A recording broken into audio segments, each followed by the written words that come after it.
চুপচাপ কাজ করো, কেউকে কিছু বলার দরকার নেই। তোমার প্ল্যান, তোমার স্বপ্ন সব গোপন রাখো।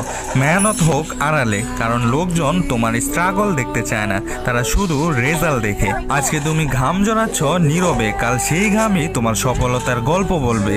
ভিড়ের সাথে মিশে যেও না, কারণ ভিড় কখনো ইতিহাস বানায় না, ইতিহাস বানায় যারা নিজের রাস্তা নিজে তৈরি করে। মনে রেখো, সময় কথা বলে, আর এই সময়ই প্রমাণ করে কে আসল। তাই আজ থেকেই শুরু করো, চুপচাপ কিন্তু ধারাবাহিকভাবে।